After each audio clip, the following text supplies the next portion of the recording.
आज सुदैवानं उशिरा झालेल्या पावसामुळे आता संपूर्ण धरणाची स्थिती आता सुधारलेली आहे.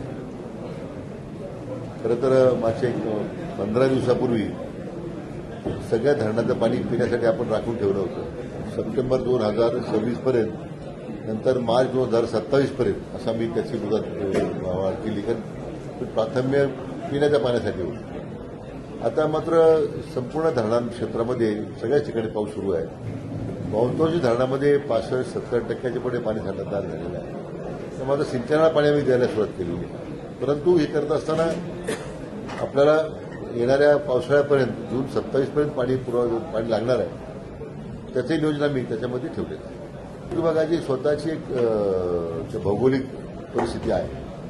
त्यामुळे त्या परिसराच्या किंवा विभागाच्या प्रमाणात आपण काही प्रकल्प आता घेतोय. पण प्रामुख्याने 2 गोष्टी आम्ही आता घेतलेल्या हातामध्ये. सिंचनाची वाढ होणं हा एक भाग आहे, की जे आपल्यासमोर आव्हान आहे. दुसरा जो महत्वाचा भाग आहे तो म्हणजे पर्यटन धोरणामधून सगळ्या धरणाच्या परिसरामध्ये पर्यटन विकास करताना त्या भागातील एक लोकांना रोजगार मिळेल, इकोसिस्टीम तयार होईल. त्या पद्धतीने आता मी मोठ्या प्रमाणात यावर्षी काम हाती घेतोय.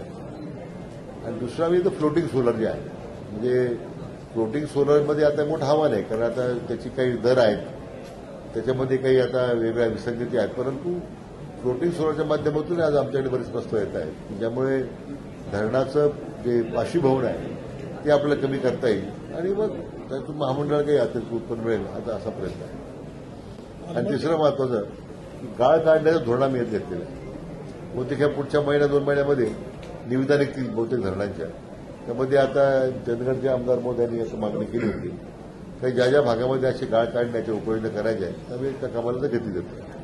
लक्षात असेल की गेल्या वर्षी आम्ही त्या हिप्परगे बॅरेजवरचे जे नियंत्रण ठेवलं आणि कर्नाटकाच्या लोकांच्यावर आम्ही समन्वय करत पहिल्यांदा ड्रोनचा वापर केला.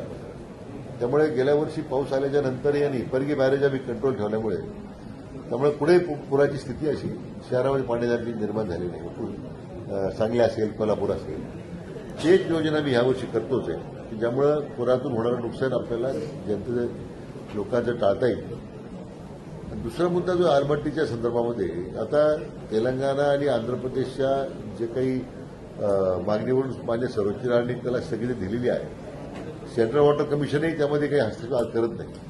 पण आपली राज्य सरकारची तयारी आपण ठेवलेली आहे की इंटरव्हेन्शन करायचं आणि कुठल्या परिस्थितीमध्ये या आलमट्टीच्या या वाढीला त्यांच्या उंची वाढवण्याकरता पूर्णपणे त्याला विरोध करायचा, ही भूमिका आपली सरकारची अतिशय आम्ही तीव्रतेनं त्याच ताकदीनं त्या ठिकाणी आपण सुप्रीम कोर्टामध्ये मांडणार आहोत.